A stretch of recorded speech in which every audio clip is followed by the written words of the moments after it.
Bienvenidos a El Mundo Ahora de France 24 en español. Yo soy Jorge Hurtado y aquí la información más relevante de lo que ocurre en el mundo. A continuación, los titulares. Hezbolá dice que continúa lanzando cohetes contra Israel. El ejército israelí amplió las advertencias de evacuación a más de una docena de pueblos del sur del Líbano. Otros miembros de la Fuerza de Mantenimiento de la Paz de la ONU fueron heridos cerca de la frontera.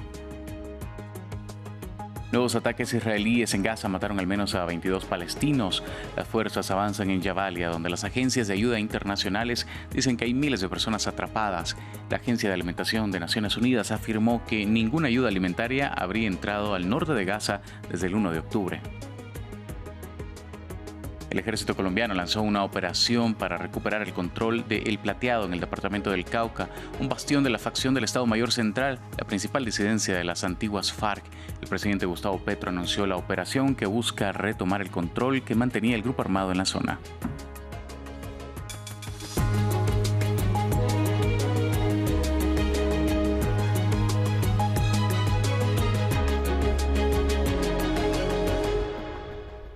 Comenzamos en Medio Oriente. Ataques israelíes en dos localidades libanesas dejaron al menos 5 muertos, según el Ministerio de Salud del Líbano.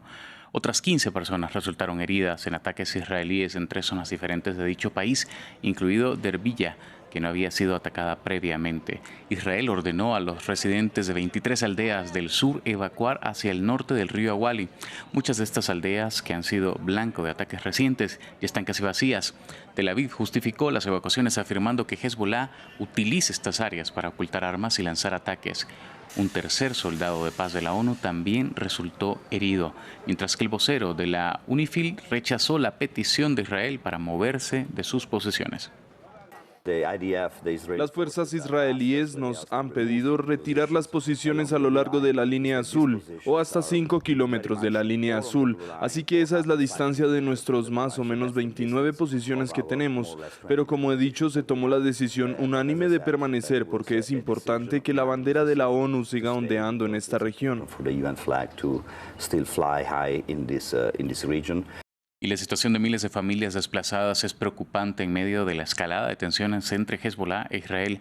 Un mercado de agricultores de la capital Beirut entrega más de 4.000 platos de comida diariamente para ayudar a estas familias que escaparon de las zonas de riesgo, mientras organizaciones benéficas también están cocinando para miles de personas. Martín Gripo nos cuenta más.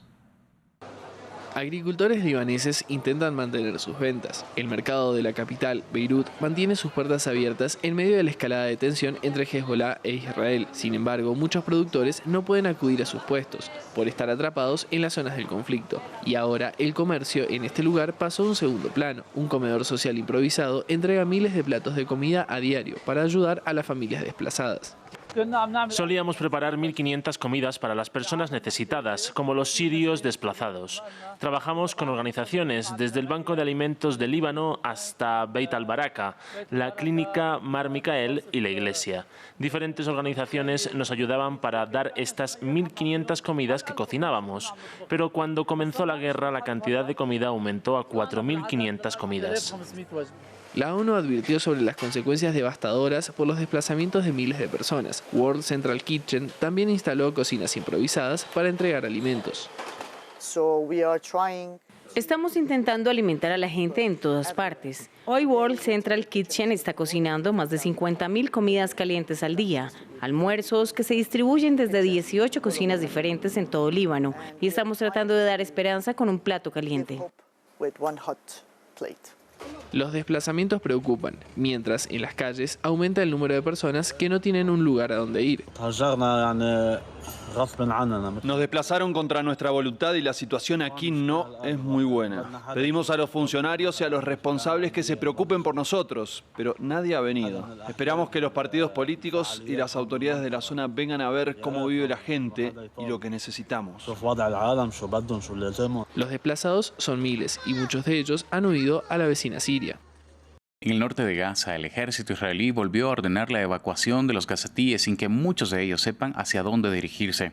Desde el inicio de la guerra, esta región ha sido intensamente bombardeada, dejando el área casi deshabitada. Los últimos bombardeos aéreos israelíes arrasaron una zona residencial y mataron al menos a 22 personas, incluidas mujeres y niños, en el campamento de refugiados de Jabalia, según dijeron funcionarios palestinos.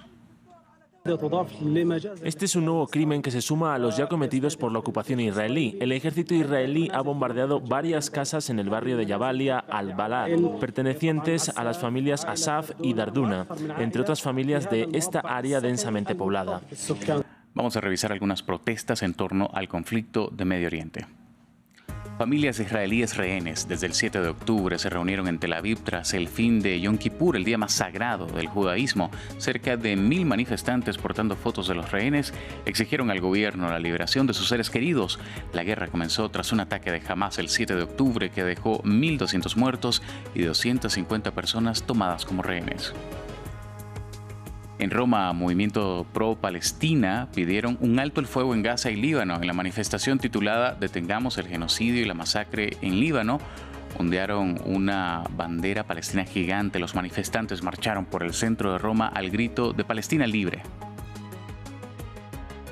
Y cientos de personas protestaron también en Bucarest. La marcha organizada por la Asociación Solidaridad Rumanía-Palestina reclama contra las acciones militares de Israel en la Franja de Gaza y también en Líbano. Las operaciones militares israelíes dejan más de 42.000 palestinos muertos. Cambiamos de tema. Keir Starmer, el nuevo primer ministro del Reino Unido, está en apuros tras 100 días en el cargo.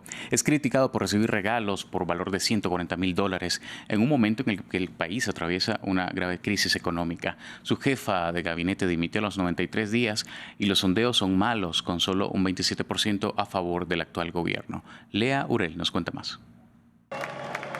Tras 14 años de gobierno conservador en Reino Unido, la elección del laborista Keir Starmer había suscitado esperanzas, pero según sus propias palabras, hubo días y semanas turbulentas desde su llegada al poder hace 100 días. Todo empezó a finales de julio con disturbios encabezados por grupos de extrema derecha, los peores que ha vivido el país en 10 años. Luego vino la muy impopular reforma para poner fin a la prestación universal de calefacción para los pensionistas. No entiendo cómo nuestro gobierno laborista puede recortar el subsidio de combustible de invierno para los pensionistas y dejar intacto a los superricos. Esto no es lo que la gente votó. Una serie de escándalos también sacudieron al gobierno, incluyendo la revelación de los miles de libras en regalos recibidos por el primer ministro y su esposa. El primer ministro lleva semanas bajo presión por el apoyo prestado por Ali, un empresario de los medios de comunicación que también incluyó más de 2.400 libras para gafas y el uso temporal de un ático de 18 millones de libras durante la campaña electoral. También ha sido criticado por aceptar decenas de miles de libras en regalos de entradas de fútbol y conciertos mientras era líder de la oposición. Su esposa, Victoria, también recibió ropa como donación, al igual que Rachel Reeves, canciller, y Angela Rayner, viceprimera ministra. Además, hace menos de una semana, las diferencias entre facciones dentro del gobierno forzaron la dimisión de su jefa de gabinete, Sue Gray. 100 días después de su llegada a Downing Street, un sondeo muestra que el primer ministro ha perdido 44 puntos desde su pico postelectoral. Sin embargo, Keir Starmer aseguró que sus primeros 3 meses fueron lo que esperaba y que gobernar es más duro, pero es mejor que estar en la oposición. Y en América Latina, el ejército colombiano lanzó este sábado una operación para recuperar el control de El Plateado en el departamento del Cauca, un bastión de la facción del Estado Mayor Central, la principal residencia de las antiguas FARC. El presidente Gustavo Petro anunció el inicio de la operación en la que se desplegaron unidades especiales, aeronaves y artillería con el objetivo de desplazar al grupo armado.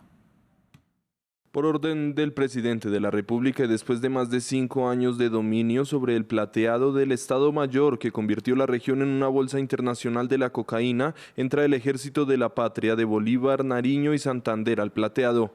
Hoy el plateado es Colombia. A todos los campesinos del Cañón del Micay se les entregarán después de la acción militar el poder en la región, semillas de producción lícita y atención social del Estado. Y este 12 de octubre se conmemora el denominado Descubrimiento de América, con nombres que van desde el Día de la Hispanidad hasta el Día de la Resistencia Indígena. En Guatemala, los líderes de los pueblos originarios del continente se citaron para manifestarse contra el extractivismo y las políticas racistas, así como por los derechos de los territorios ancestrales. Allí estuvo nuestro corresponsal Andrés Suárez Jaramillo. Con una marcha por Ciudad de Guatemala, organizaciones indígenas y campesinas alzan la voz para decir que 500 años después del descubrimiento de América persiste el racismo. ¡Que viva la lucha de los pueblos! Eso viene impulsado desde el Estado racista y patriarcado corrompido. Es la práctica de los estados republicanos que implementaron en nuestra Abya Yala. Berta no se murió, se multiplicó. Exigimos nuestro derecho a nuestros territorios ancestrales, pero el gobierno racista no quiere acaparar nuestras playas y privatizarlo. Entonces nosotros no estamos permitiendo, por eso somos perseguidos, golpeados, asesinados. Frente al Palacio Nacional de la Cultura, líderes de los pueblos originarios de todo el continente manifiestan que la colonización no ha terminado. La principal lucha siempre ha sido el territorio que fue arrebatado por la corona española y que fue arrebatado además por el Estado republicano chileno y argentino. Por lo tanto, nosotros estamos luchando contra esas invasiones, contra el saqueo de nuestros bienes naturales, porque lo transforman en recursos monetarios para el capitalismo. La lucha por la defensa de la tierra y el territorio. Esa es nuestra lucha, la defensa territorial, la defensa de la madre tierra, de esa casa en común. Siguen las multinacionales extrayendo minerales y llevándose las riquezas para otro lugar y solo dejándonos desolación, contaminación de agua, de ríos, de vida entera. Y que hoy pone amenaza la vida de los diferentes ecosistemas. Los líderes indígenas de todo el continente concluyen que el territorio americano sigue colonizado ahora por las multinacionales que, según ellos, desangran la madre tierra. Exigen la liberación de los pueblos y hacen un llamado especial a la liberación del pueblo de Palestina. Y en Japón rinden homenaje a los Hibakusha, los sobrevivientes de los 2 bombardeos nucleares de Estados Unidos en Hiroshima y Nagasaki en 1945. Los líderes del grupo de sobrevivientes recibieron ayer el Premio Nobel de la Paz, una ocasión para Japón de abogar una vez más por el desarme nuclear, mientras las tensiones alrededor de una guerra atómica regresan a raíz del conflicto en Ucrania y en Medio Oriente. Japón rinde homenaje a los Hibakusha, literalmente los que estuvieron expuestos a la radiación. Los líderes del grupo de sobrevivientes de la bomba atómica, galardonados con el Premio Nobel de la Paz, afirmaron el sábado que su victoria tenía la intención de impulsar el desarme nuclear. Advirtieron que el riesgo de guerra nuclear iba en aumento, renovando su llamamiento a la abolición de las armas nucleares.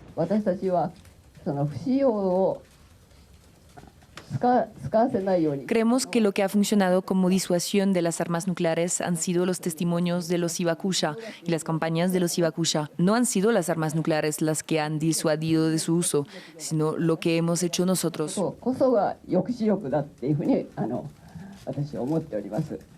Los 6 y 9 de agosto de 1945, las ciudades japonesas de Hiroshima y Nagasaki fueron las primeras y únicas en ser víctimas de un ataque nuclear por parte de Estados Unidos al final de la Segunda Guerra Mundial. El premio Nobel permite recordar a los Hibakusha, nombre dado a los sobrevivientes de ambos bombardeos.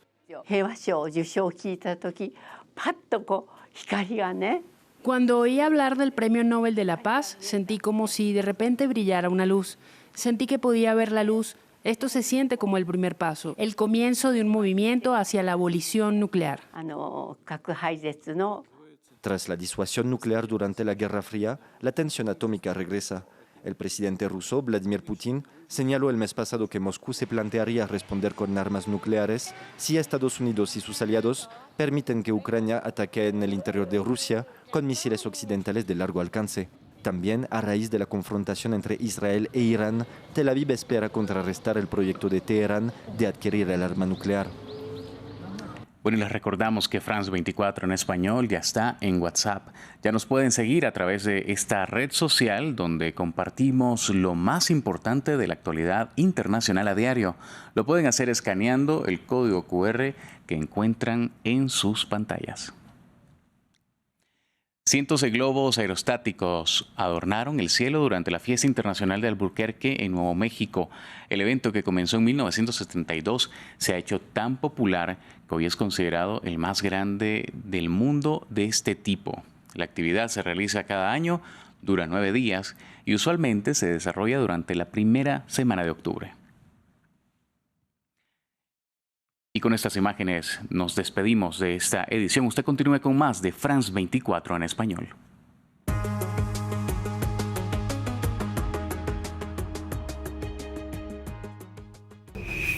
Política, economía, cultura y sociedad.